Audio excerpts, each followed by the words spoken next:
Recording started. Shout out to the recording starting. Shout out.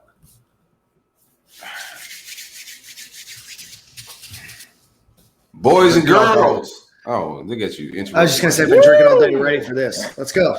Look at him getting the shoulders ready. You got to make sure the shoulders are loose before you podcast. That's right. Pitch. That's right. It's time to bench press this. All right. Boys and girls, ladies and gents, welcome to another episode of Stadium and Gale. It's your favorite Uncle Silk. It's your Stanley Cup champion winning Dan. and just Nick, happy the hockey playoffs are over. Chinning Dan, how you doing today, man? I stuttered over that, but man, what a last couple weeks, boys. I thought I was gonna see you in the river with the boat, man. What happened? That was close. I was right next to the river. You guys know me in boats. It probably wasn't the best idea to take a boat out in the galley of boats that was out there, the like armada, if you will. But what a day here in Tampa. What a week it's been since last Wednesday when we won. I was out till probably 2:45 in the morning on Wednesday. It's been like a month bender for you, bro. We were just talking about that. Like the hockey playoffs last 6 months, and then there's like a 1 month off season, and then it starts again. Hockey playoffs are they just don't end. Well, Nick, this is the second time in 9 months our Tampa Bay Lightning have won a Stanley Cup. So it seems never ending, but that's also because the Lightning obviously last until the very last team that's left. So ours is like me and you, because I know he's a Panther fan, right? There is no hockey team that I'm a fan of. I think Nick and I were chatting before. I think I've convinced him to become a Lightning fan. He's taken all of the hockey words off of mute. He's ready to raise this Stanley Cup with us for year 3 next year. No, I add whenever a hockey word navigates my mutes, it just gets added to the list. So the list is ever growing. That's why I chose words like "let's get this bread" and things of that nature to make sure that Nick continuously saw it instead of being able to mute it. Hey, real quick, Nick, you got to choose one: soccer or hockey? Because I do both. Soccer.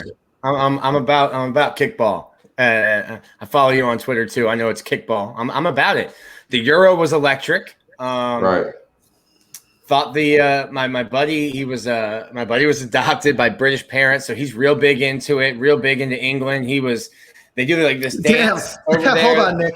Nick, how bad was last week for England? Yeah, you have July 4th on Monday, and then they lose the next Sunday. I mean, come on.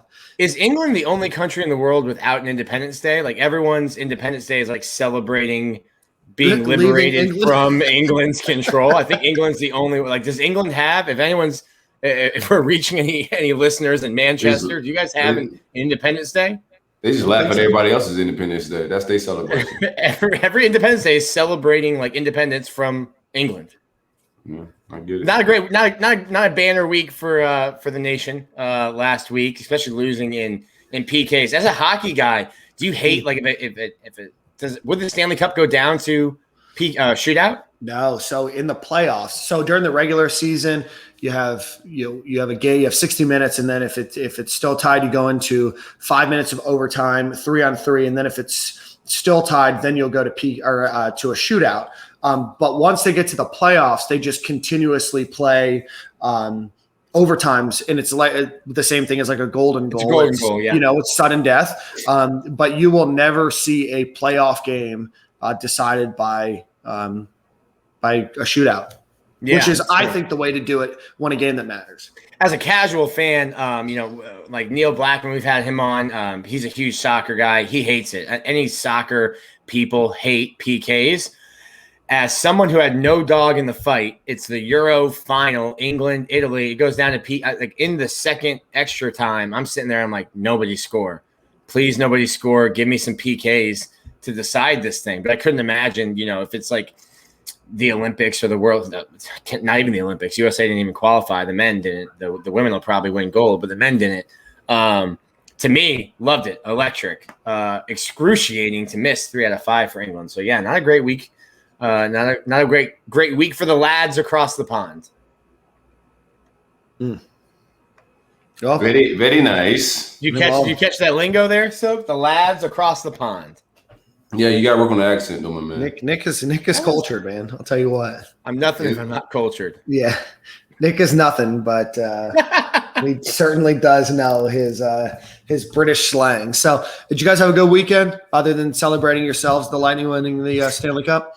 I had a great weekend. I'm not gonna lie, man. It was quite festive. My weekends are always surprising. I never know what to expect. I was expecting a whole lot of work, but ran into some random African museum festival out of the blue on a Saturday. It turned out to be like the most cultured thing I've ever been to in my entire life, as far as art, dance, and everything, man. So shout out to the culture, like Nick was saying, man. But that was my Saturday. Sunday, I slept all day. There was too much culture on Saturday. Had to rest on Sunday and really let it sink in. Yeah, because I was also unloading like a boatload of furniture. Yeah, going into the studio. So a light up dance floor and all that. You ready for me to cut a rug in a couple weeks? I was thinking about you when I got the light up. I said, Dan probably could break dance on this or something. I think he's gonna really get in his bag for this one here. Yeah, I'll either break dance or break the floor. It's gonna be one or the other. One or the other. Well, you dropped some real quick, Dan. Have you found a suit, man? You've been talking about your suit game. Have you found a suit? So I need you to worry about other things in the Cush house. I need you to worry about a lot of other things in your life. Me dressing up dapper is not one of those things that you need to worry about. I'm just giving you some advice. If you waited to this point, now you gotta go like JCPenney to get a suit. If you waited this long. No, sir. Dan strikes me as someone who has a tailor on call. I do. I have 2 tailors on call, Nick. 2? Oh, I have never mind. You might be both of them for this event. I'm coming with it, Dan. I have a guy in Hong Kong named Andy. I don't believe that's his real name, but his name is Andy. And then I have a guy here in the States named James. They both provide different products for me, but both provide excellent outerwear. So where's the Hong Kong gentleman's name again? Andy. Nice. Yeah. So if you need his name, he comes to America 3 times a year, and then he ships his stuff from Hong Kong. It's always wild because anybody from Hong Kong named Andy. It's crazy. So when he comes and he like runs your credit card, it's rung in the Hong Kong currency, right? Right. So he'll like ring it up, and let's just say it's like, I don't know, $2,000, right? Right. It'll show up on your credit card as like 19,000, whatever their currency is. You're like, wait, Andy, time out here for a second. Well, what's going on here? And then you're like, oh, okay. He's like the currency transaction rate or whatever is going to be this. I'm like, okay, we're good. So don't fret, Silk. I will be showing up dressed to the nines. Okay. 1 Hong Kong dollar is 13 United States cents. Perfect. That's your conversion rate. Thank you. My guy has a tailor with a pseudonym. Your guy's got a fake name. Yeah, he does. His name is Andy. Be more than happy to shout him out on the pond. How did you meet Andy? Through a friend. What? Andy? I want to meet Andy now. Andy seems the only thing Andy's selling silk suits. Suits are the only. That's not the only thing he's got in stock. So if anybody wants to reach out to Andy, he'll be in the States here soon. You can reach out to him at stitchup@netvigator.com. Netvigator.com. So stitchup@netvigator.com. Is that Andy a sponsor? From Hong Kong. No, he's not, but I should get him to be a sponsor. Let's see that suit first. We'll decide. You've already seen some of them. That's the thing. Yeah. How many suits do you have, Dan? As someone who works in the professional world, how many suits are in the closet? I probably have 12 suits. Probably have an additional 8 or 9 sport coats on top of that. I think I have 3 suits. That's good. I got black, blue, and gray. Perfect. I got 3 suits and I got, I think, 6 jackets right now. All right. That can fit. I got more, but I just gave away a bunch of stuff. I lost a lot of weight. So I'll be honest. I know you and Harlem are going to be sharing suits soon. The way your weight. You don't even have hats that fit anymore. And by the time he's in 6th grade, we'll probably be the same size. He's going to be the most dapper kid at that middle school dance. Silk's wearing like 28 regular suits now. No, I really am, dog. That's crazy. So I was at the men's store the other day. And I got into the next to smallest size that they had in the store. Dude, that's nuts. I was like a little like embarrassed because he put like a 1 size on me. He's like, bro, I think you go like 2 sizes smaller. was like, man, let's do it. And I got into like the smallest suit ever. I'm tell you one thing about being slim. Suits look fire on you. They sure do. As a guy that's slightly chubby, I get it. And, I'll never look at Dapper as a skinny guy. What? Andy can fix that, bro. Andy cannot fix the fact that I have bad eating and drinking habits. No, sir. Shout out to Andy.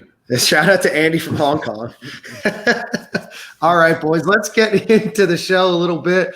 Off the rails. I know. 10 minutes in. Let's give a shout out to our friend Lee Friedland of the law firm of Friedland and Associates. So if you have any issues with auto accidents, medical malpractice, nursing home cases, criminal matters, or personal injury cases in every jurisdiction within the state of Florida, give him a call at 1-800-95-INJURED or yourfightourbattle.com. Again, 1-800-95-INJURED, yourfightourbattle.com. All right, Nick, it's your time to shine, my friend. Last couple of days have been the first couple rounds of the Major League Baseball draft. This year, it's 20 total rounds.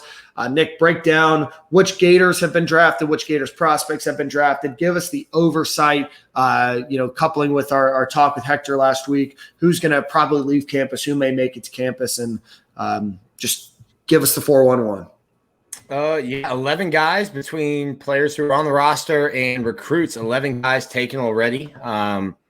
Florida had 3 signees taken in the first 30 picks. So that's 10% of the first 30 picks were guys that were committed to play to Florida. And you'll never see them in orange and blue. Andrew Painter, right down the road from where you are, Dan, went to Calvary Christian, 13th overall pick to the Phillies. I'll go through slot value and explain it after, but his slot value. Calvary Christian down in South Florida? Yeah. Shout out to them. Shout out to the Eagles, I believe. I don't know. You could be right. The slot value for his picked is $4.19 million. 26th overall, Chase Petty. This is a kid from New Jersey. He's been clocked up to 102 miles an hour. He was taken by the Twins. Slot value there is $2.65 million. And then 30th overall, Jay Allen. He's a guy, 3-way player, 3-sport player in high school, played basketball, baseball, and football. Had some D1 offers to play football, is not going to ever see college or not in the immediate future. Reds took him 30th, 2.365 slotted for him. And then Judd Fabian, first player from the team that was taken 40th overall by Red Sox. He's probably signed for over, I would say he'd signed for north of $2 million. A bit lower than you thought, right? Yeah, I thought Judd would be a first-round guy. So the way it goes is there's 30 teams, so the first 30 picks are first round, then there's compensation. If you lose guys in free agent, you get a compensation pick. So Judd goes in the 40th, which was just inside of the second round, right after the compensation round. And then Tommy Mace would be the next off the board. The Indians loved them some Gators. The Indians have taken 3 from the team and a signee. Including the next guy that was taken, Jake Fox. He's from Lakeland. I thought he was a guy that would get to campus, but if he's being taken 95th overall, I think that's him telling a team, I'm going to sign if we're anywhere near that slot value, which is $610,000. Nathan Hickey next to the Red Sox, so he'll join Judd Fabian in that organization, slotted it at $410,000. Real quick, what's a good number? What's a good or bad number to be like yo amount? So it all depends. It all depends. Every year, each team gets a certain amount of money that they can spend on their first 10 picks. And you can go over that number, but then you get taxed. You pay 75% tax on anything you're going over.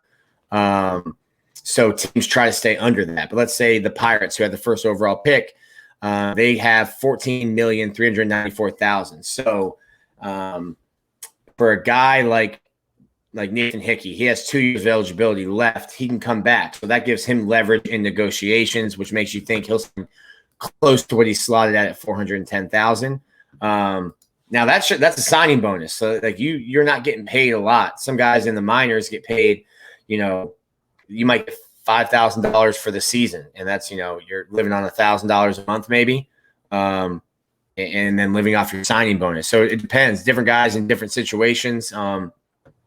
There's guys that get signed, 16 years old from the Dominican, from Venezuela, and they're coming over and they've never been in America before, and they sign for, $100,000, and that's a 3-year deal. So you're making, or a 6-year deal, I guess. You're trying to make 100,000 spread over, the course of your contract. So it's different guys, different situations. But yeah, like those guys in the beginning, that first round money, that you telling a 17-year-old, 18-year-old kid, hey, we want you to come play.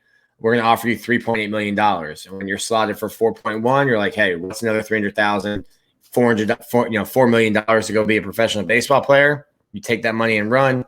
And then in those contracts too, for the guys like Painter, Petty, and Allen, your first year, I think your first deal is 5 or 6 years. And in that contract will say, if you're not with the club within 5 or 6 years, we will pay for your tuition for an in-state college. So like if Jay Allen, something happens, he gets injured and he can never play baseball again within the first 3 years, the Reds will pay for his school. So that's another incentive for somebody in high school to go professional right out of the gate. That's That's yeah, great. I got no four more guys. Christian Scott, drafted by the Mets, $386,000. Jacob Young, drafted by the Nationals, $225,000. Jack Leftwich to the Indians, $203,000, and then Franco Aleman, $306,000 overall to the Indians. So that's a good number of Gators represented in the draft. It has kept me busy the last 2 days, and I think the first 10 rounds are now done officially. And I think everyone right now, I would say, except for Aleman, will sign. So you're looking at 4 guys from the signing class, and then you're looking at Fabian Mace, Hickey, Christian Scott, Jacob Young, and Jack Leftwich that'll probably not be with the team. So the Gators get hit, but I mean, that's kind of why you have to recruit as well as Kevin O'Sullivan and his staff do, is because you're always going to have this kind of turnover. They did get one piece of good news today. Renee Lastres, who is a catcher for Calvary Christian, announced that he's pulling his name out of the draft and he's going to come to school. He's a guy who I think would have been drafted had he not come out today and said, I'm not signing. Don't take me. But the Gators do lead with the 7 guys from the team. The Gators do lead all schools in terms of guys drafted. Can't imagine how they didn't win a game in their own regional with 7 draft picks. And it's my understanding the Gators, even if they lose the players that signed with teams, still have the most number of top 150 or 200 prospects in the country from this recruiting class. I saw. Yeah. The recruiting class was number 1 in the country. So even with even if you take out the 3 guys who were drafted on the first night, Painter, Petty, and Allen, they still have the most top 150 kids signed, and that's Baseball America's top 150. And then is it going to be 20 rounds from here on out, or is it going to slowly move back to the 50? It's going to be interesting. It's going to be interesting to see because, I had people telling me today, I was like, oh, the Red Sox drafted Will Dalton. And someone's like, yeah, they drafted Felipe Franks too. And I'm like, yeah, well, that's when you have 50 rounds, guys who haven't played baseball since high school get drafted, because a team will say like, hey, if you're drafted in the 40th round, they throw you $15,000 as a signing bonus. And if you come to camp, sure, great. If not, hey, we aren't spending $15,000. So you get stuff like that. Like Florida Gator legend Jeff Driscoll, who's drafted. Yeah, Jeff Driscoll, Johnny Manziel was drafted. Like it happens a bunch. It'll be interesting to see because a lot of minor league teams have been taken out. So there's less clubs to fill. I think 20 is probably not enough rounds, but not many more than that. Maybe like 30, 35 rounds. I'll say it's a shame to the creativity of America. I've always said that minor league baseball teams have the best names in all of sports. Shout out to the Mission City Trash Pandas and to the Savannah Bananas. The Savannah Bananas, I don't know if they're affiliated. I think they're not affiliated, but the Savannah Bananas are one of the best run teams in terms of promotions and things like that. You have they get really creative to try to sell tickets there. You have like Star Wars nights. I think there's a team called the Tacos. There's Chihuahuas. There's a lot of fun names in minor league baseball. Yeah. Put in our comments who your favorite minor league baseball team is. Silk, I'm sure yours is the Port St. Lucie Cardinals. No. I got a team right here next to me, man. I don't know it. I guess they're the West Palm Beach Astros or something. I don't know what it is. Whoever plays right here to the minor league park next to me. It used to be the Jupiter Hammerheads, right? No, it's one. It's a park like third of a mile from my house, right? We could walk to it. Palm Beach. Astros and who else plays out of there? Nationals. The Nationals. The Nationals, Astros, and Marlins play in the Palm Beaches. Yeah, that's all spring. That's all spring training.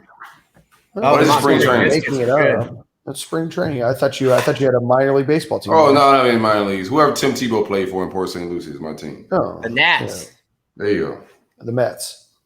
Nats. I think the Port St. Lucie are like the Nat. No, maybe they are the Port St. Lucie Mets. There's a Nat though. All right, we're spending too much time on minor league baseball. Minor league baseball? Yeah. The Savannah Sand Gnats. Is that who you're thinking of, Nick? That's who I'm thinking of. Yeah. So the Savannah Bananas are like a summer team. Oh, okay. So you have the Savannah Sand Gnats. I might just move to Savannah just to watch crappy baseball. It's beautiful. Or just move back down to South Florida and watch the Marlins play. All right. Nick, any more baseball news for us? No. Once you get after these 10 rounds, you're going to get a lot of guys that, Florida will have more signees drafted, but I think once you get out of the 10 rounds, the first 10, most of those guys will bet on themselves, go to campus. So like right now, as any guy, all the 4 guys, Jake Fox, Jay Allen, Chase Petty, Andrew Painter, hardly knew you, not going to get to campus, but I think all the other guys. So Florida should probably be able to hold on to that number 1 recruiting class, and it'll be interesting. They should have another really good team next year. You got to find probably a third starter on the weekend and find a replacement in center field for Judd Fabian. But got a lot of talent coming back. That's good. Hopefully this year or next year they live up to their billing. Yeah, because right now your the stature that you have on our show in terms of giving baseball future prospectuses is low. Yeah, if I were a stockbroker, you would not be coming to me for your futures. That is correct. That is correct. But give me a summer to get the lies ready. I'll have some late fall, early spring for you. You lie about baseball like I lie about football. Early spring. Speaking of lying about football, let's get into football real quick. I'd be curious to hear what you guys have to think. Heather Dinich from ESPN and Phil Steele, both big names in the college football world, both did not include the Florida Gators in their preseason top 25. Your thoughts? I don't know who hired these people. Is my thoughts. How did he get paid? Phil probably hired himself. Phil probably need to fire himself. That's my take.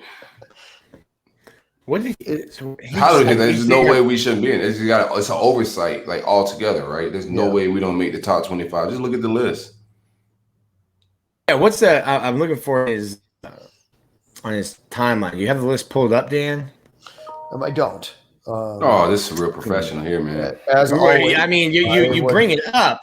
As always, I was not prepared. You gotta have the top 25 in front of you. You did that. So let's see. He didn't want to sit after we didn't make it. He was like, "Forget it, I'm out." All right. So Phil Steele also picked the University of Oklahoma to win the national championship. All right. Let's see, Nick. I'm pulling it up for you. Pause. That's big Spencer Rattler stocks. There is what he's doing. Yeah, I mean everybody's buying that hype right now, right? Mm-hmm. You know who is? Raising Cane's is buying it. Raising Cane's is actually buying it. What they give him? That was his first endorsement deal after the name, image, likeness. Raising Cane's gave him some money. 25-1. Do you want? Well, right, I want to. So I've got it pulled up. Fine. So what I want to do is, we don't need to go all the way down to 25. I want to see where we would slot Florida in his top 25 because I think they're in there. I think Florida's a preseason top 25 team. But who are you kicking out and where are you slotting them into that list? Top 15. So, okay, perfect. I love that idea. So do you want me to start at the top and say that I don't think that Florida is better than this team? Or do you want me to start at the bottom and say that Florida is better than this team and see where we stop? Either way, I got time. Let's go. It's a podcast. All right, fine. So we're going to start from the bottom because that's the way that this 247 Sports wrote this article. So number 25, Seemed like Phil Steele has the TCU Horned Frogs. It's easier that way. TCU Horned Frogs, 25. Think Florida's better or worse? This could be a really short segment. That's the Horned Frog. That's what they do. That's the Horned Frog hand signal right there. Nick, this is an audio visual. We're on YouTube now, Dan. We're on YouTube. Okay. All right. So do you think Florida's better? Yeah, we'll put Florida. We'll slot Florida in at 25 there. Okay, for sure. All right, Coastal Carolina. We'll slot them ahead of Coastal Carolina. I think that Coastal Carolina is very much a flash in the pan from last season. The Iowa Hawkeyes. I don't care if they're not a flash in the pan. They're not better than us. Well, yeah. I still don't think that they're going to end the year in the top 25. I think that we just got hyped about them. This is Phil Steele's? Yeah. Well, to be fair to Phil, he did come in and say, it was an oversight. I just Nick, it doesn't matter. Just get the pitchforks. All right, so 23 Iowa, Florida better or worse? Better. I say better. Yeah, I mean, come on now. I was a sneaky team. Right, like Michigan always finds a way to lose a stupid game. Like they'll lose to Iowa. Iowa will beat like a Michigan State or a Northwestern when someone's ranked, but they're just like a perennial 8-4. That's it. They're a perennial 8-4. I think Florida's better than Louisiana, ranked at 22. I think that they're probably better than Arizona State at 21. And Texas is at 20. I feel like they're very, very unknown still. They've got a good running back, but outside of that, I think that there's a lot of still speculation, more so than there should be at Florida, about Texas's ability to put things together. Your thoughts? I don't even know who's going to start for Texas with at quarterback. We're better than Texas. Let's keep this thing moving. All right, so 19 is Oregon. Oregon. Yeah, mark me down as better than Oregon as well. 18, the Indiana Hoosiers. Yeah, keep scrolling. The LSU Tigers at 17. Yep, keep scrolling. What's the thought process there? Yeah. Well, any of this, keep scrolling though. So Phil was just off the bone. He says that Miami at 16. Oh yeah, keep scrolling, baby. Yeah. How's Miami getting like dark horse playoff vibes? I've read a couple stories. King is going to be a stop. Utah Utes. And Miami will have its best team ever under Manny Diaz. The Utah Utes at 15. Penn State at 14. Mark me down. USC. While we're here, mark me down for Miami not being able to get at the passer at all as well. I think they lost a lot with in the trenches. The defensive tackles been weak for a long time. Nesta ain't nothing. They're not about to do a whole lot. The wide receiver room is mid. Those guys can't separate. That team is going nowhere fast. But whoever made this list is on booger sugar. I can see it. North Carolina Tar Heels coming at USC at 13, 12 UNC Tar Heels, and then 11 Tar Heels. The Wisconsin Badgers. Yeah, keep going. All right. See, I'd probably put Florida in that mix with like Wisconsin, UNC. No, keep going. Let me see it. I gotta keep seeing. No, who? Cincinnati. Yeah, keep Cincinnati scrolling. Bearcats. I think Cincinnati's going to have a fall off. They lost Marcus Freeman. We ain't got to explain this. Keep scrolling, bro. All right. 9. Washington. Keep scrolling. Washington Huskies, number 9. Number 8. Is so close to his screen that his head's like hiding behind Iowa his State Cyclones. Keep scrolling. The Notre Dame Fighting Irish at 7. Okay, getting a little testy. I'll start like, okay, this is probably what we probably had around here. Keep going though. All right, so they Florida still suspect. Potentially 7, 8. Texas A&M Aggies 6. I can see that. I don't know who their quarterback is, but keep going. The Georgia Bulldogs at 5. Yeah, we're about 7. I give us about 7. Yeah, 7, I like 8. that. I don't mind that. Nick, your thoughts? I think we're better than Georgia as well this year, but I get the hype. Yeah, and then Clemson, Ohio State, Alabama. We're in a different category here. Number 1. Yeah, it got a little, upper echelon-ish. I don't like Oklahoma at 1. I don't like Oklahoma at number 1 either. I don't like them. We quickly became the teenager at Thanksgiving who thought he was sitting at the adult table, and then you saw the adult table, and you're like, oh yeah, there's not a chair there. I guess I'm back at the other table. I'd probably put Florida sliding in that between 7 and 11. I mean 7 to 8, man. I ain't going. So clutch Florida at 7.5. Yeah, I'm down to have an argument with Notre Dame at around 7, man. At the worst 8 for this preseason. What I think we got coming back. Dan Mullen, what we know he gonna bring as a play caller, what he's done in this league. Like I don't see how some of these teams are ranked ahead of us. And our schedule's favorable. It's not an all SEC schedule this year. No, it's not a favorable schedule. You get LSU and Alabama from the West. Okay. Bro, LSU is buns. Like, but you get LSU was big buns last year and came in and beat Florida at Florida. Yeah, I mean, it was a foggy night and a shoe toss on a weird season. I get it. Like, that game is always weird. But I'll take an Ed O coach LSU every day, every year. I'm not scared of him without that. I mean, he had the offense with your boy, but he went pro after that, man. That stuff is food out there. Yeah, I propose a Stadium and Gale New Orleans trip for that LSU game. I fly into New Orleans, enjoy myself on Bourbon Street for a couple days, and then I drive up and go to Baton Rouge for the game. Let's make that happen. That sounds like a thing. Sounds like some shenanigans. Yeah, I like Florida somewhere between probably number 8. Push Iowa State, pardon me. I can read. Push Iowa State back, put Florida there. I think that Notre Dame has just historically always overrated, but whatever. I don't know enough about them to tell them one way. They get to play Florida State week 1, so so it's gonna be a quick 1-0. Yeah. You guys see Ermon Lane? They beat Florida State like 70-0. They might be up to like number 1. What did Ermon Lane said that he thinks that Florida State's going to start 7-0, and I said. Stop fumbling around your mic, bro. It sounds nuts on this. Sorry, my apologies. So he said that Florida State's going to start 7-0, and I said, then I see Notre Dame scoring 50 straight. Well, I mean, that's what the FSU education gets you right there, bro.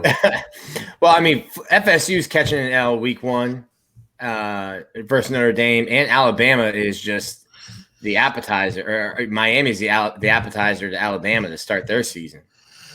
That's going to demoralize their entire fan base, bro. Remember I saw someone on Twitter being like, we're not scared of anyone down here in Dade. And I'm like, well, you're about to learn. I tell you what, I'm looking forward to a great week 1 on Same Energy Sunday. Both of those programs get the doors blown off. It's going to be a fun week on Twitter. Who we have week 1? We have FAU, the Fighting Willie Taggart. Willie Taggart back in Gainesville. That's I think the roll up is going to be just you talking for an hour after week 1. Man, that's what it usually is when I'm on the show anyway. Speaking of which, the Gators, in one of the articles that I read, the Gators are 108th in returning offensive talent in the FBS this upcoming season in terms of total yards, etc. 55% of their production overall as a team is going to return, 41% on offense and 70% on defense. With that being said, who are some names that you guys think is going to step up and replace some of that lost production? I mean, I feel like I've learned to be better than this, because when each year it just seems like somebody steps up. Because when you're talking about that lost production now, it's Grimes, Tony, Pitts. I don't know if there's no way to replace Pitts with just one person. That's you got to get a group of people to replace Kyle Pitts. But every year you've found somebody that has been able to step up in that wide receiver room. I think also we just put a lot of trust in Dan Mullen. I think that's maybe you guys agree with me or disagree with me, but I think it's just trusting that Dan Mullen is able to find what his guys do well, what they don't do well, and creating game plans on a week-to-week basis to highlight that. So I think I've just learned to trust Mullen in that sense. So you're not going to see Emory Jones throw the ball, 60 times in a game like Kyle Trask was asked to do.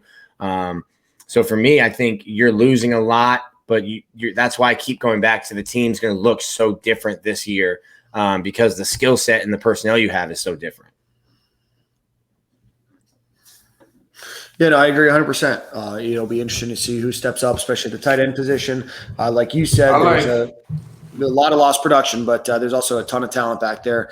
It's going to depend on guys that we've expected and wanted to see a lot of. Your Rick Wells, your Whittemore, your Copeland. Does a guy like Frazier's finally step up, or not finally step up? Does he get the opportunity to step up? And which one of the youngsters gets the opportunity to beat out a more senior person on the team as well? Yeah, I think Zipper is going to have a sneaky year. That's one of my sneaky guys to come out and get a whole lot of production. I thought he had some flashing moments. We don't have the tight end that we had last year, but we have some guys that could get some stuff done. I think Zip, Gamble, both will have solid production. The wide receiver room is filthy, but I just think Zip is going to make some plays and be a good little release valve for Emory. Yeah, he could be. I was really encouraged by because it's hard to replace Pitt's production at tight end. You're not going to just it's not. It's like I said, it's not a one person thing. You need right. you need a couple people. But I think that's why you get like Malik Davis is get him more involved in the passing game.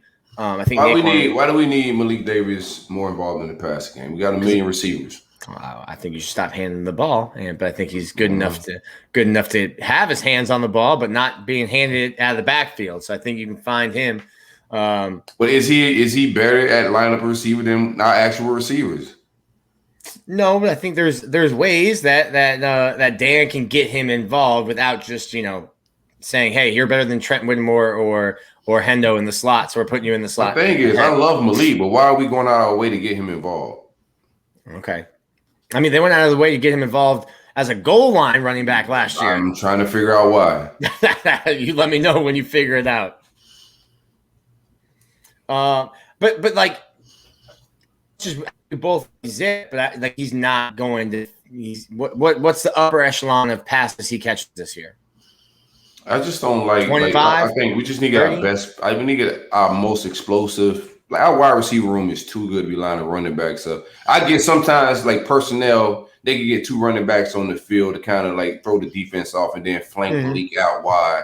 So I do get that from a personnel standpoint, but I don't. That's just thing out there about like moving Malik to like slot wide receiver, and I just don't see that making sense. Not with our wide receiver room.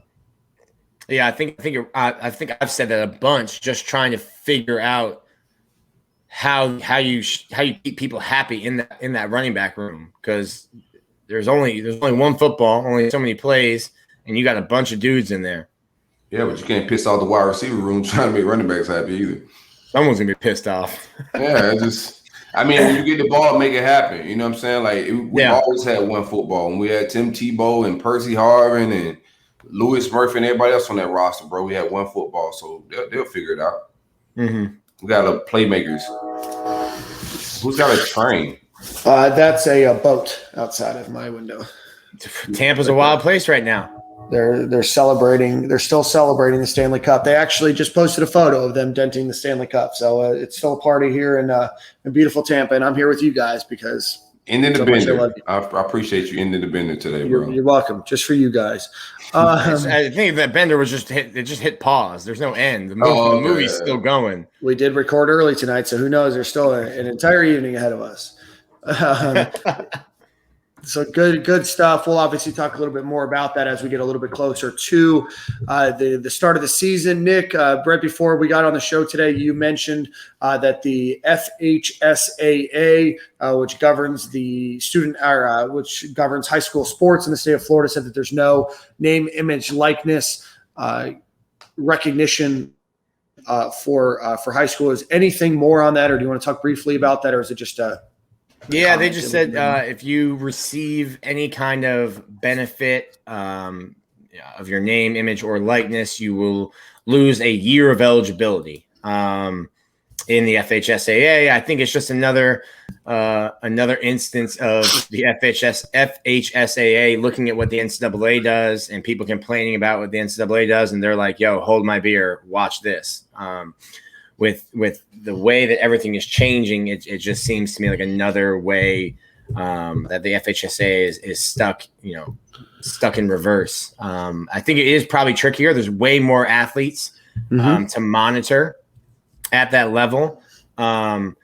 But it's I just don't get it, because now you're well, at least guys in high school have clarity. Because I mean, I'm sure some of these guys, 4-star, 5-star football players, or people who have a bigger social media following and the chance to monetize their YouTube, TikTok, Instagram, whatever it was, just wanted an answer, whether it was yes or no. So at least they have an answer, even though I don't know if that's the best answer that they could have gotten. Yeah, I think that's going to probably be litigated out as well. I can't think. I'm thinking of a guy maybe like Travis Hunter, 5-star guy. I think of a guy named Walter Nolan. I know he plays in Georgia, so let's just use those two as an example. In lieu of picking a prospect that lives in the state of Florida. Some of these guys that are 5-star, can't miss guys being recruited by anybody in the country. Do you potentially risk it, make some money, sit out your senior year, train, commit to a program, get access to, whatever the coaching staff wants you to work on, get yourself a coach? Is that something that you'd be willing to risk to do to maybe make some money in high school? Or maybe, one of those guys waits until after their football season's over. And what's the FHSA going to do? Ban me for a year? Like, my season's over. And I'll be enrolling, into school, in either early or after. If I'm a 5-star kid, like, just reading the room of like all this stuff. So I seen one running back already sitting out. He's a pretty highly recruited running back. I think he's going to like Bama or some SEC school, but he's sitting out his senior season. If I'm a 5-star recruit and FHS saying I can't go make money, but I'm a 5-star, so I don't really have to even play football. I could just go train for a year, make money, work out with pro trainers 24/7. And save my body a little bit. I think that's the thing too. Like, I would try to monetize and just especially at a position like running back. Well, I think even outside of football, I mean, I think of basketball, right? Where a lot of these guys are highly touted. A lot of them get the opportunity to play AAU, so you still get that outlet, and they get the exposure that way. They don't need the high school exposure. Maybe they played a school, a Coral Springs High School, for example, that's maybe not noted for being a great basketball powerhouse, even though they won a state championship a few years ago. Not a big deal. But outside of that, do you potentially go do something like that, makes yourself some money? Now you can go to play overseas. You can play in the G League, right out of high school. Maybe you see it in some other sports, baseball, right? Maybe, you're a guy that's a top, 10 potential Major League Baseball player. You play travel ball. Maybe you don't play. You monetize yourself for, a year. You sit out that senior year of high school ball. And I don't think FHS is being smart with the way they're doing things, because you just need to try to work with these kids, not try to get them to find a way to just not play their senior year and scheme the system or maneuver in a different way to like avoid helping local sports and local high schools. You know what I'm saying? Like, they just got to find a way to work these kids, not work against like the future, because this is coming regardless. Yeah. It'll be interesting to see what happens and if that gets litigated soon. Let's give a shout out to our friends over at Roof Soldier. So if you need a new roof, or if your roof is leaking, maybe your insurance company is asking you to get a new roof, or maybe you're looking forward to hurricane season in preparation for that, as we get into the throes of that, give them a call at 1-877-ROOFS-FL. Again, 877-766-3735, or roofsoldier.com. Mention Stadium and Gale. Get yourself $1,000 off a roof replacement. Again, roofsoldier.com, 1-877-ROOFS-FL. All right, boys. Nick, next week, this time, you will be at SEC Media Days. It's my understanding that Florida has not yet announced who they're going to bring. If you were going to bring players to Media Days, I believe they get 4. Who are you bringing? Nick is going to be gone in a second. All right, we'll be back in a second. So, who do you bring to SEC Media Days? I like Nick's response. I'm gonna bring Emory for sure. Yep. I like Emory. Trying to think who else on offense with Damian Pierce. Got to bring somebody upperclassman, right? Yeah, maybe an offensive lineman, maybe. I don't think who. No, none of them. 56, just to get the world in a tizzy. The world in a tizzy. He gonna get me in a tizzy. He sent 56 out for a coin toss, let alone the Media Days. I like Emory. Give me Damian Pierce. I think that's Dan Mullen's thing. Going to senior guys, older guys, quarterback makes a lot of sense. Yeah. You want to get his confidence and build him up. I think Emory's ready to talk at media days. He's a mature I think kid. Kamari Gamble might be a guy. No. Okay. No. All right. No. I like Kamari, but I don't think that's a guy to go.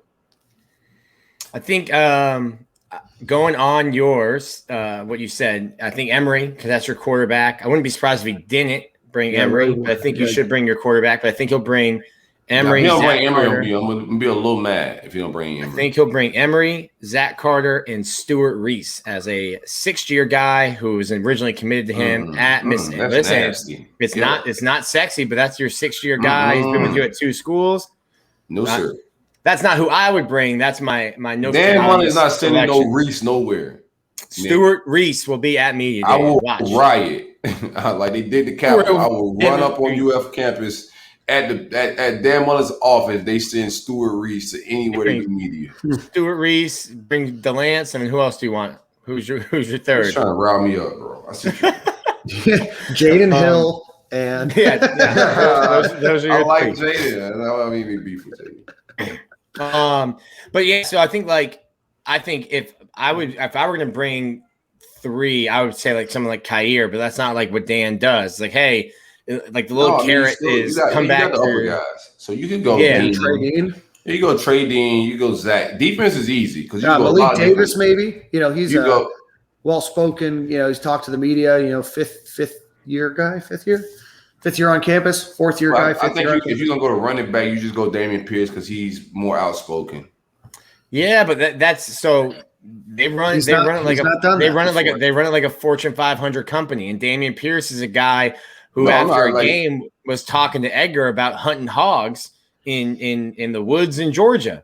Well, just don't invite Edgar, and you can keep him on point. that's not you don't want to get that far off. Not a Damian problem. I loved it. I would love to have Damian Pierce there because he's fun. He's going to bring the color. He's going to make you laugh. He's going to have great quotes. He's going to have fun with it.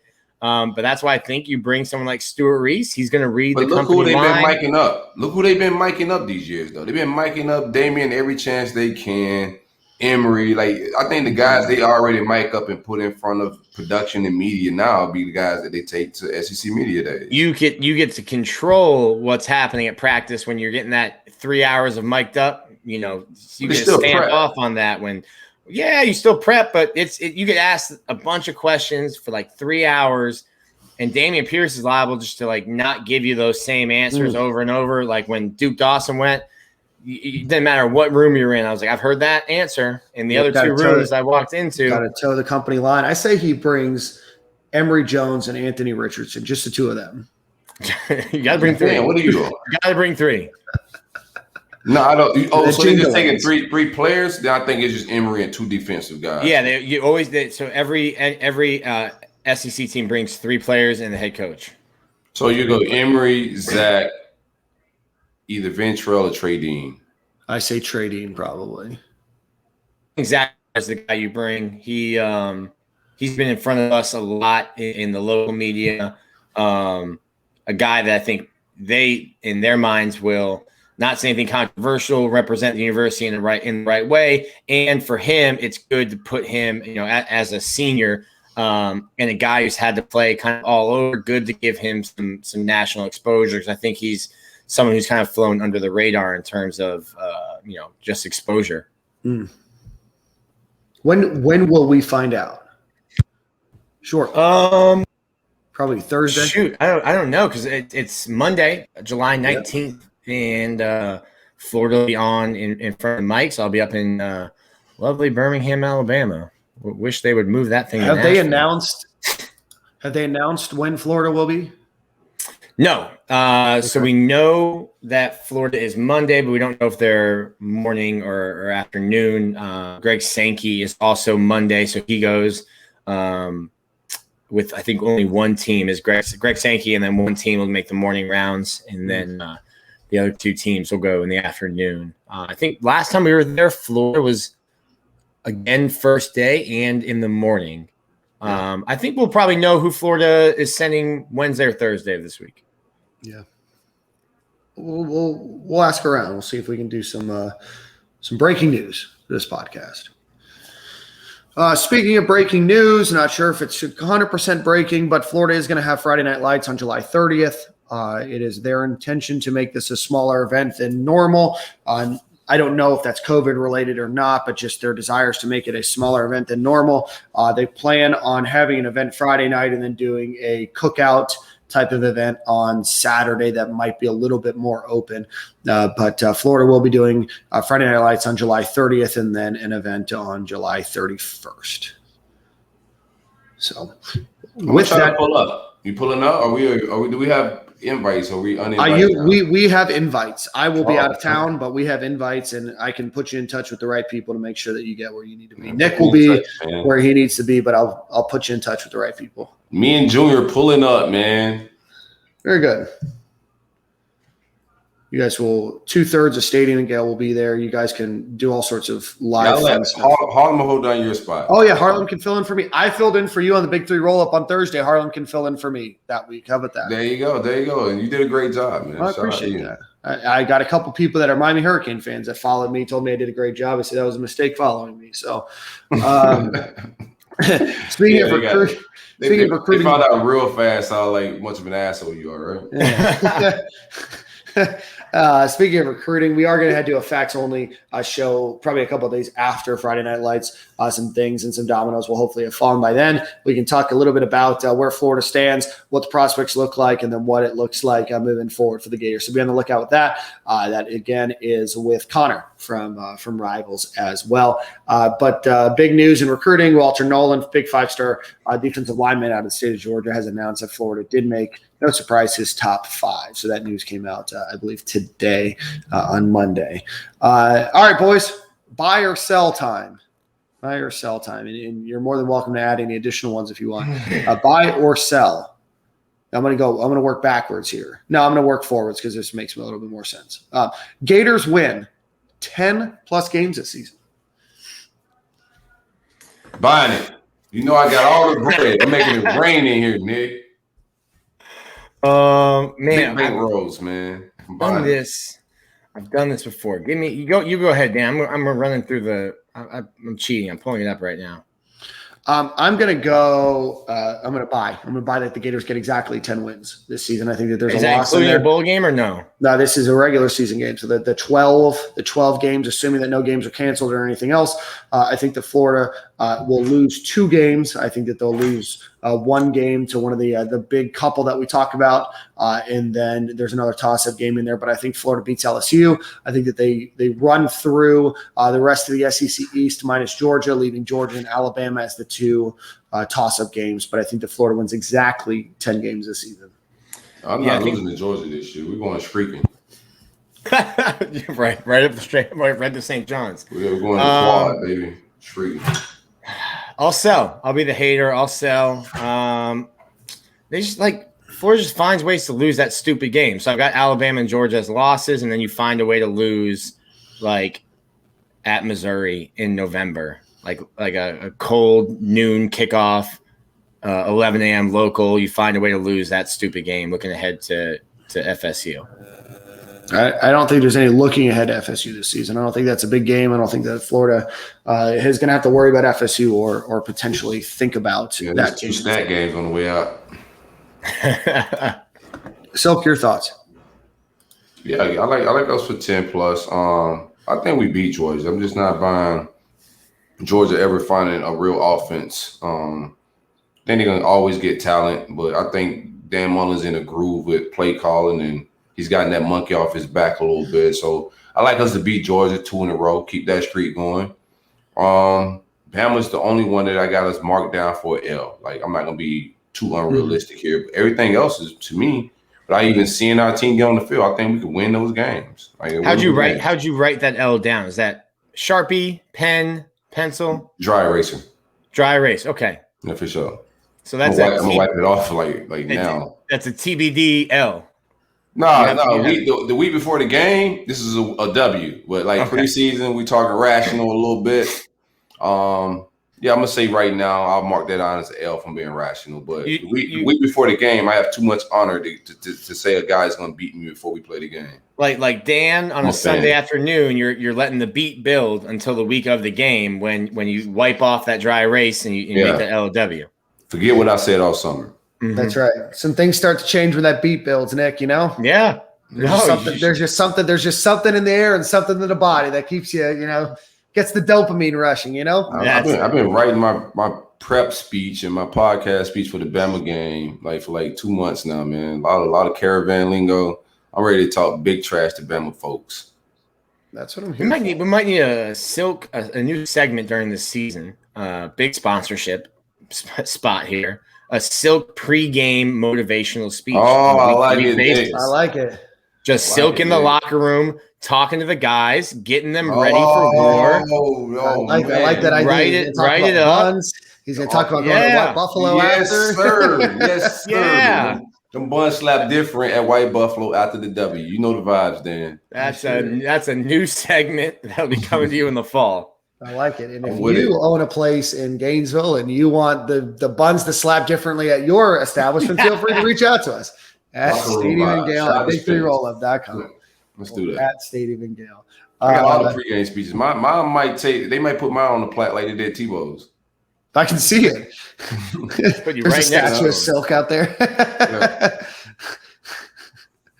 Throwing one up, Already. It just has one in the air. It's like it's like one of those never-ending torches, like at the Olympics. And it's just Silk with one in the air. It's a never-ending torch. That's a hell of a statue right there.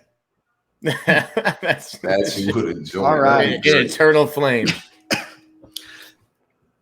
Sorry, a coughing fit over here. All right. So with that being said, do the Gators then buy or sell? The Gators make the SEC championship. Yeah, we going back to Atlanta, man. Same corner, same time. Same bars. Same bars. Shout out to Fado. Shout out to Big Sky. What was that place called? Big Sky. That place was nice. Big Sky, yeah. Oh, yes, man. The vibes was big in there. We you forgot guys Rona left was that out. night. Park Bar. You guys left a little early. I quickly lost institutional control over that night when you guys left. We forgot it was a pandemic in there, man. It was Nick, Nick there was no pandemic. Like 5 hours after we did, and he's saying we left early. No. I'm not saying you left early. I'm saying I lost, like Mark Richt. I lost control of the program once you guys left. Condolences to Mark. Night quickly escalated. In my mind, I was thinking, man, if my wife wasn't here, this was probably get out of hand. But I'm glad she was there and we got out of there. Your wife quickly reminded us that there was a pandemic. Yeah, hey, babe, what are you doing? It's like a whole pandemic out here. Like, you're right. Let's go. Yeah, she's staying with her mask on. She's like, all right, boys, it's time to wrap this up. We had a fine cam, It was a whole mess. Fine cam all weekend. Yeah, that entire weekend was like a Where's Waldo of a cam, Yo, we get up early in the morning, go to the trap museum to do what we got to do. Camus is up there snoring, man. Yeah, we had no way to get in, nothing. He comes rolling in like, sorry, man, I missed it. It's like, yeah, you did. You missed the whole thing. You guys were nice enough to extend the invitation to the trap house, and I think I woke up and your day at the trap house was already over by the time I woke up. Yeah, I was really appreciative of the late SEC kickoff after Friday night. Yeah, shout out to T.I. for listening to the podcast that day, though. That was dope. All right, so Silk, you got us in the SEC championship. Well, I mean, I sold on 10 wins, and the losses I have are not coming to, FAU, USF, or Samford. So that means I've got them marked down for 3 SEC losses. So that would probably exclude Florida from Atlanta. Your sarcasm is noted. This is also just to get things on record, Nick. I, too, don't have the Gators making the SEC championship.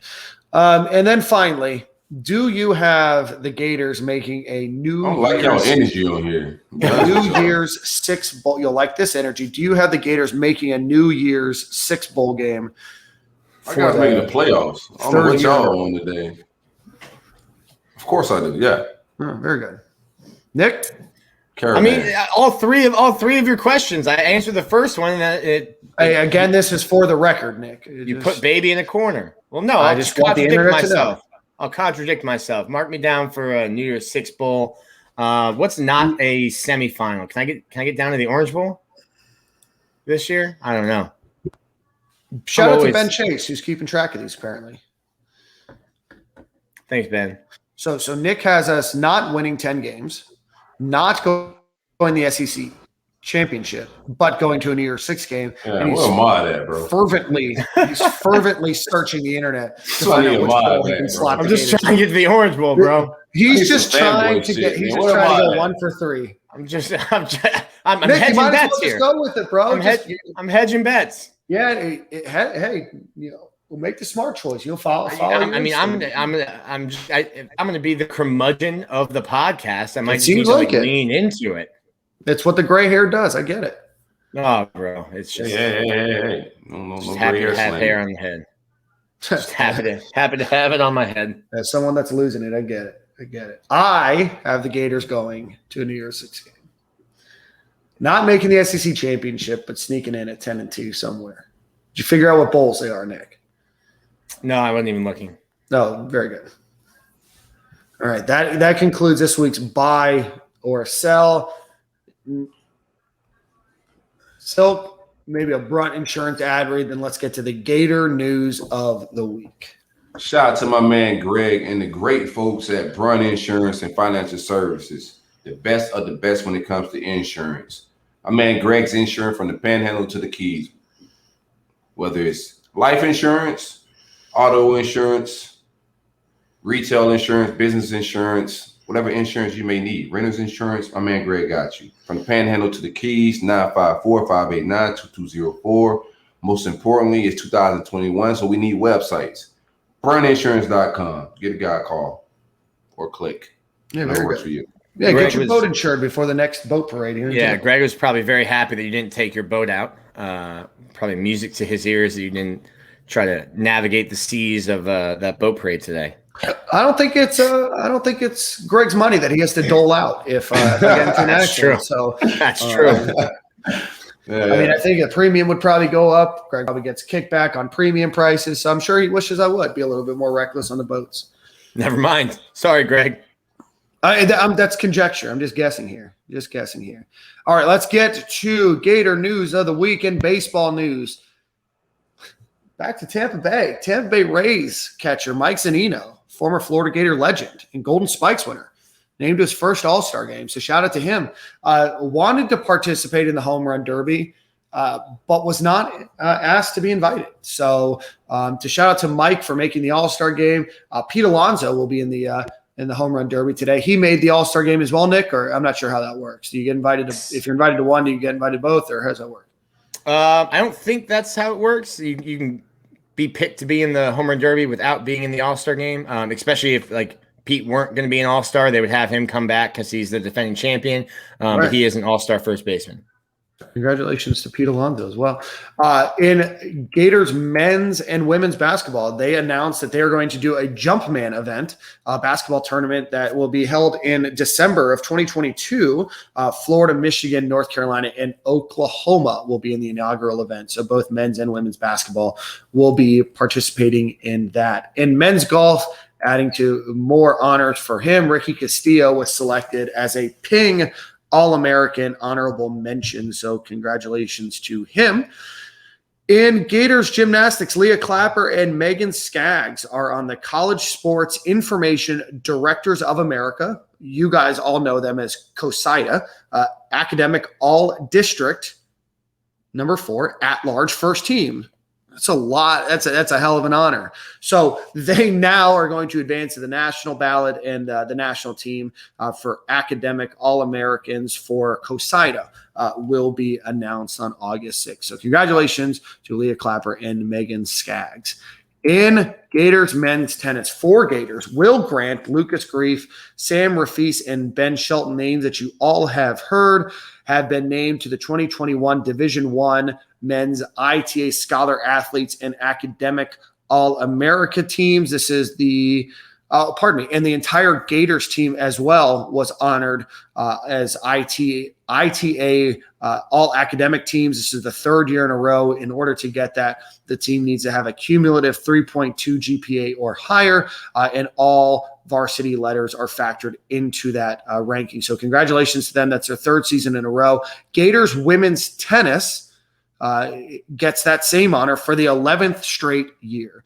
And in volleyball, USA Volleyball has announced that incoming freshman Gabby Essex earned a spot on the roster for the FIVB Women's Under-20 World Championships. So congratulations to Gabby Essex. Give her a shout out, but congratulations to them. And with that, that is your Gators news of the week.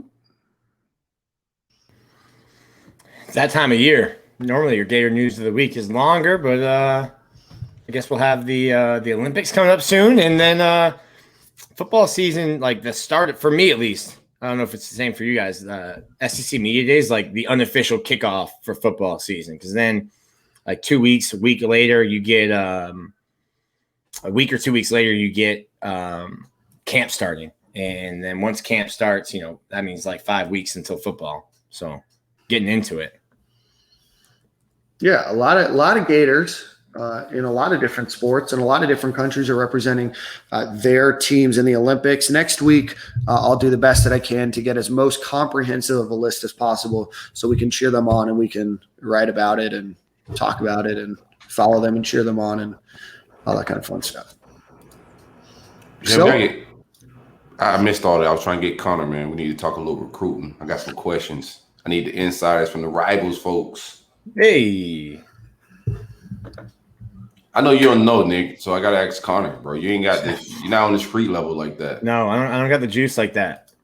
It's all good. We got CJ coming on. We got an empty couch right now. Well, Connor's going to be joining us, talking a little bit about recruiting. I got to start doing tricky things with my name. I like what he did with the CJ right there. Shout out to like that.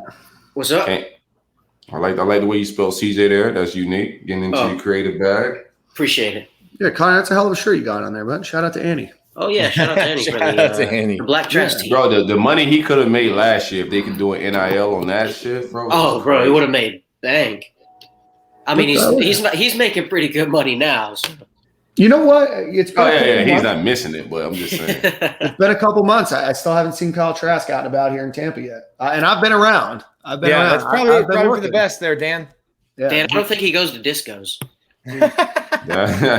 I think he's more of a country bar. Maybe he'll run into him at like Stagger Inn or something. Dan is normally a country bar guy. He's just lately he's been on this bender. He's just doing discos. I see that. The silence is deafening there, Dan. Your silence is deafening, Daniel. He's Mr. Rebuttal. He don't have shit to say. That's crazy. I'll tell you what. We finally got Dan not to say something. That's it. Doesn't happen often, Connor. All right, brother. Wow, what a great moment. I'm marking that down on my calendar. That's right. All right, Connor, brought you on, talked a little bit of recruiting. Walter Nolan announces Gators in his top 5. We have also announced a Bama visit, man. What's going on, man? Shit, man. That's I think that's Dad. I don't care who it is. What's up with us? I think that's Dad trying to up the bag. Up the bag? Okay, so are we gonna what are we doing? We all can spend money now. So what's up? We'll see. We'll see what happens. Yeah, let's find out what it is. We ain't gotta do secret bag stuff no more, man. Tell Walter Nolan we can negotiate. It's publicized. Not me and him, but So what do you think is gonna happen here with Walter Nolan, bro? What's your take right now? If he was deciding today, I would say Florida. But the longer it stretches out, the worse I feel about Florida's chances. Is his timeline changing? Not as far as I know. I mean, from what I heard, he wants to be committed before his senior season. He doesn't really like the whole recruiting process that much, from what I've been told. So he wants it to be over with, but people around him are kind of stretching everything out. I mean, obviously there's something going on because, I mean, we all from the Twitter and the recruiting street. So whenever there's a kid that maybe some smoky or whenever the staff feels a little shaky about something, they'll send other recruits. So the players on the team, other commits kind of reaching out to Nolan on the timeline this past week kind of got my attention. The guy that's not really paying a lot to Twitter these days, that got my attention, like what the hell is going on. Yeah, Gravon Dester's been real vocal with Walter Nolan on the timeline, just trying to make sure that he's he was known that he's wanted at Florida, and I mean, if anybody's going to be a good recruiter, it's going to be Gravon. He was a former 5-star that started out early committing to Florida, stuck through with the whole process, got recruited hard by Georgia, other schools as well, but mostly Georgia on that one. So, I mean, he's a kid that recruits hard, and I've never really seen current players recruit the way that that class is for Florida right now. I mean, Zach Carter was pretty vocal as a current player, but these kids now, Kamar Wilcoxon, Gravon Dexter, Donovan McMillan, Chief Borders, all those guys, they're real vocal on a timeline. They're real big into trying to recruit kids to come play with them. And that's huge. I mean, I think that helps out a lot in the recruiting class, but of course the coaches have to close. All right, Connor, who else? We've got Friday Night Lights, July 30th. Who else is on the potentially commit watch? Who else will we be looking out for? We got a few decisions coming up, right? And what the hell is taking Gibbs so long? I've heard various different things with regards to Gibbs. I don't really want to say anything because I don't want to put misinformation out there. I do know that he's supposed to be committed before the end of June. We're talking. Let's educate the average listener that don't know who we're talking about. Sometimes we get comfortable and just say Gibbs. Yeah, I got you. So Terrence Gibbs, 4-star running back from Orlando, Florida, Winter Park High School, missed his whole junior season due to a torn ACL. There were questions with regards to his knee having nerve damage. From what I had understood, there wasn't any nerve damage. But then, like I said, there's a lot of misinformation flying around right now as far as that goes. There's been people saying that Florida wants him on campus to work out at Friday Night Lights to see how the knee's holding up. And then I've heard other things where that's not the case. So, like I said, I don't want to say one thing and be wrong. But he's a kid that's supposed to be up there for Friday Night Lights. I would expect him, if he's not committed beforehand, to be committed after the camp if all goes well. A couple other names to watch for are another kid from Orlando, offensive lineman Leighton Nelson from Boone High School. He had initially had a commitment date set of July 4th. Push that back. I talked to him yesterday or the day before. He's going to be at Friday Night Lights to visit the Gators and told me he will be committing the week after at the latest. So he wants to get his recruitment process over with before the start of his senior season as well. And he is a 3-star offensive tackle for those worried about the offensive line. And what was this kid again? Who did you say? Leighton Nelson. Okay. Yeah. Orlando, Florida, Boone High School, my wife's alma mater. So she'll be real happy if he becomes a Gator. What's your that's a hell of a looking mullet that he has. It's a wild mullet. He looks on the slender side. What do you like about his film? You like it at all? No, yeah, the project looks like. I like his film. He's not, obviously, like we've discussed in the past, he's not an instant impact offensive tackle that you need in this class, like a Tyler Booker, Drew Shelton, somebody like that. He's a slender kid, about 6'5", 6'6", 270 or so pounds. He moves really well, shows good mobility in his film. So he does a good job getting downfield, making blocks. He plays at a school that doesn't really pass a lot, so I don't know how good his pass sets are. I'd like to see a little bit more in that, and I think Florida wants to see that as well at Friday Night Lights, see how he does. They've brought him up for a workout, I think, early in July too, or not in July. I'm sorry, in June. And they offered him shortly after, so they obviously liked what they saw. But another kid that is not. I mean, he's one of those kids that's a project offensive tackle that we see Hevesy take consistently, and not one of those instant impact guys that we've yet to see him land.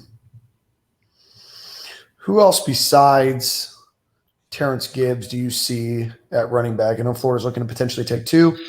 Jalen Glover. Jalen Glover would be the other running back that I would say Florida has the best shot in landing. He was going to commit in July, decided to push that commitment back until after he visits Florida for Friday Night Lights or a day or two before. I can't remember what his date is.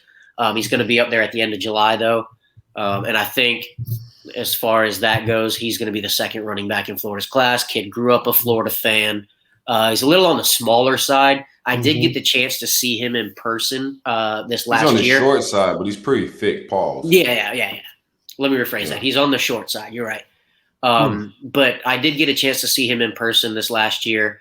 He's a fantastic running back, has really good balance, shows great vision.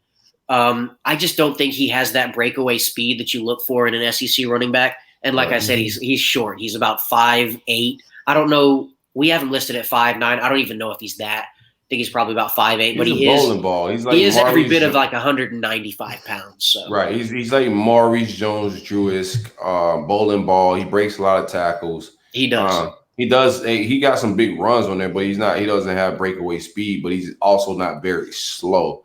But he's like a bowling ball running back, like a change of pace guy. We don't have anything like that on our roster, so it's a little different.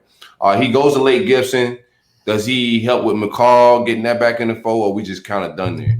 No, that ship's pretty much sailed. McCall was not happy with how Torian Gray left Florida, and he took that very personally for whatever reason.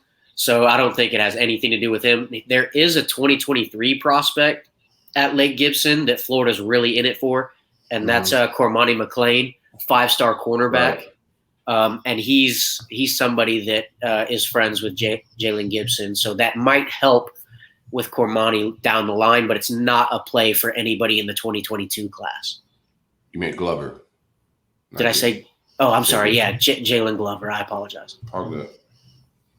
Gibson, all these Jadens and Jaden. Jaden and Jalen. Yeah, it's a lot of them. We're going to talk about his offensive tackle. Oh, I'm ready.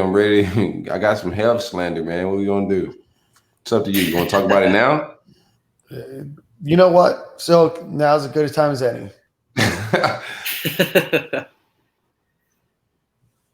Who's this Nito fellow from Allen, Texas? Nato. You talk about IMG. Go ahead. Talk about Nito. About the North American Treaty Organization? What? No, Nito. N-E-T-O, not NATO. Not NATO. Who? This kid that's 4-star offensive tackle. He's a friend of Nick Evers. Corey got to speak to him at Future 50. I don't really know how good Florida's chances are with him. I don't know much about the kid at this point. He does plan on visiting Florida in the future. But as far as that goes, we're pretty in the dark as far as that kid's recruitment is right now. Sure. So the guy we're talking about, of course, is Nato Umezio Zulu, of course. Oh, I like that pronunciation. That was very good. You navigated through that well. Impressive, Dan. Thank you. Last week I struggled with former Florida Gators catcher. You could have drove the boat through that river. Oh, Mark Bolsavari? I remember that. Yes. That was excellent. Connor, it's easy if you know how it's pronounced and you come on the show. 158 ranked overall in the 247 composite. Number 7 interior offensive lineman, ranked number 30 overall in the state of Texas, 6'4", 285 pounds. Connor, next time we are on the show, we can talk a little bit more about him. Don't want to put that on you right now. Pause. And then I wanted to ask about EJ Lightsey, linebacker out of Georgia. Is some more discussion about him potentially coming to the University of Florida, looking at FSU, Georgia Tech, a few other schools. What about him? I know that he's visited a couple of weeks ago, maybe early last month. How does Florida stand in their chances to get him? I think if they're not the leader, they're in the top 2 or 3 in that recruitment. But I do think Florida has the best chance to land that kid right now. He's a 3-star prospect, I think, on all sites. But he's a kid that when you watch his tape, he just finds a way to get around the ball.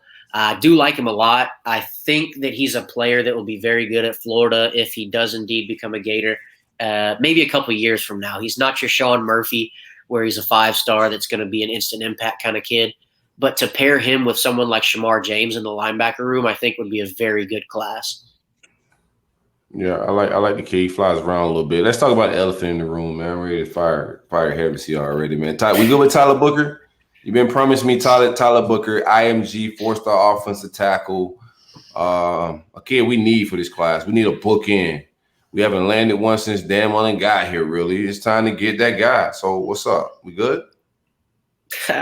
You can keep looking for that bookend offensive tackle because from what I've heard after visits, going into visits and after Florida's visit, it looked like it was going to be a Florida-Georgia battle for the young man. Now after visits, it looks like it's going to be between Bama and Georgia.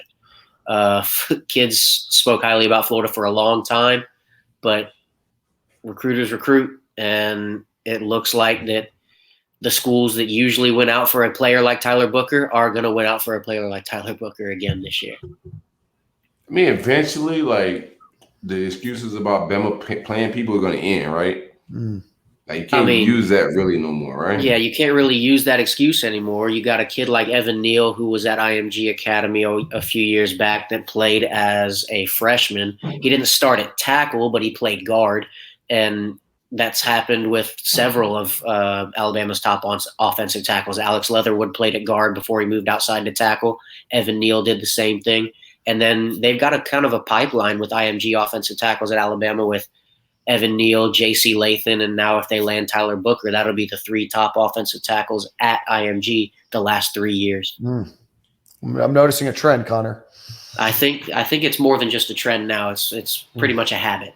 I mean, it's gonna get out. Like, I just want to end like the excuses of like just Bama outpaying. Bama just spends more money on their program, top to bottom. It's a professional outfit. It ain't them just paying athletes. It ain't that simple.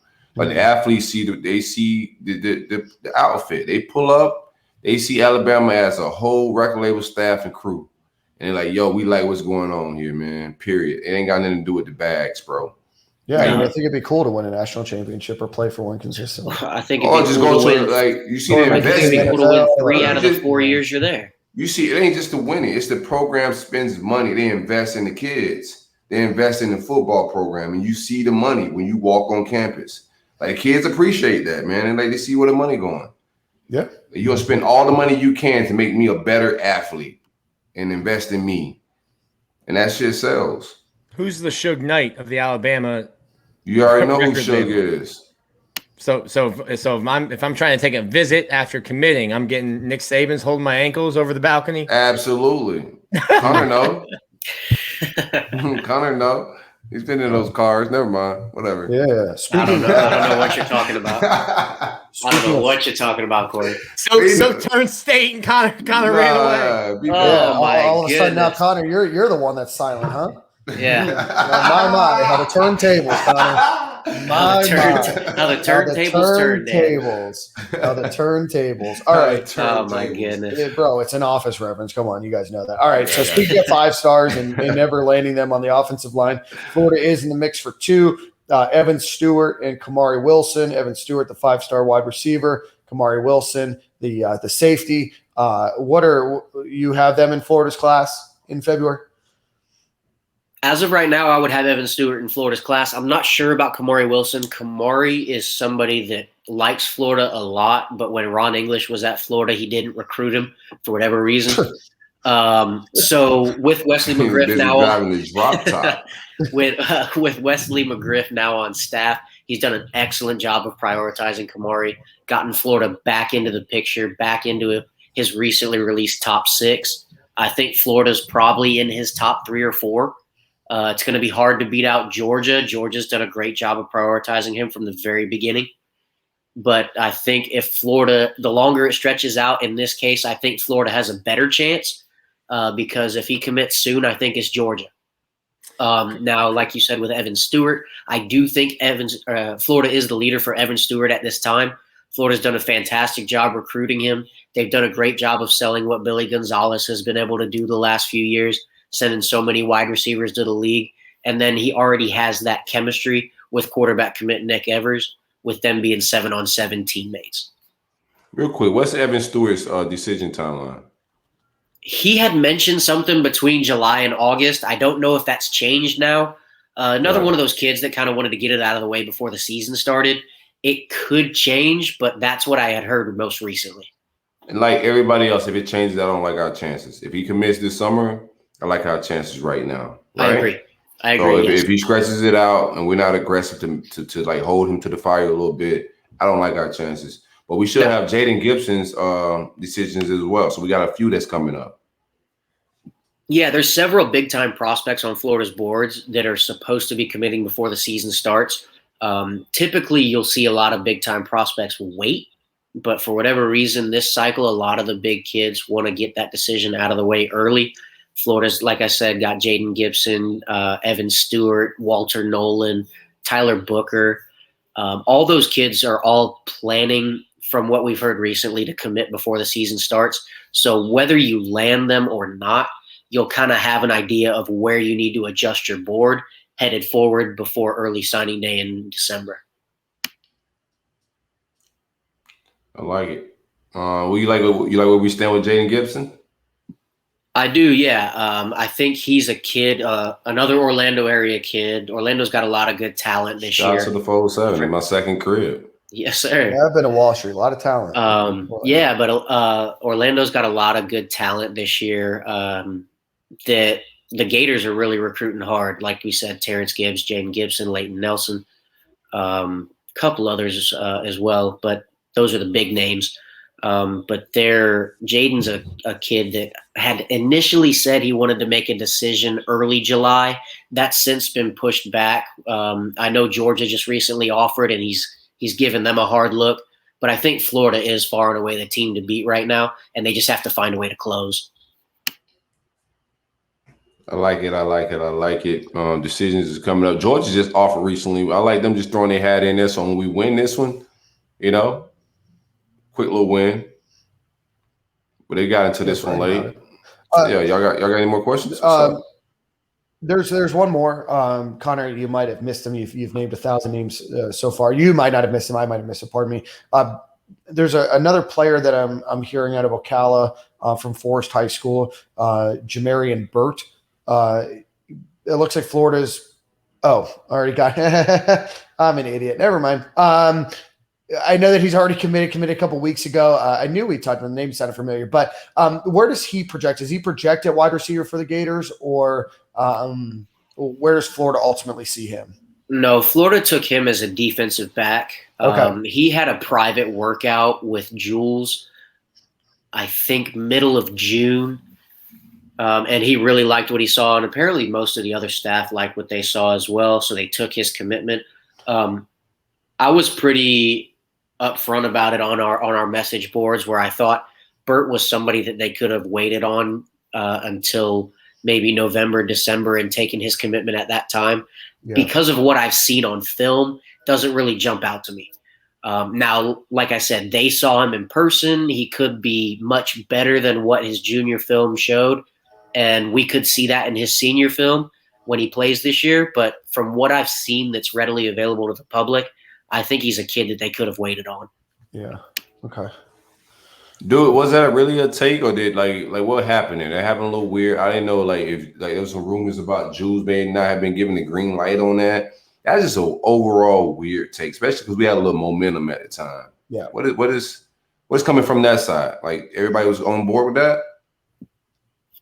I honestly can't give you a yes or no on that. I know obviously Jules wanted him, so he took him. Dan Mullen retweeted the commitment tweet, so that's kind of him acknowledging the commitment. Now, whether it's just him doing that to not ruin a kid's moment, and it's a kind of a Jeremiah Johnson situation like we had a few years ago, where they kind of let him stay committed, and then maybe he's somebody that doesn't end up in the class.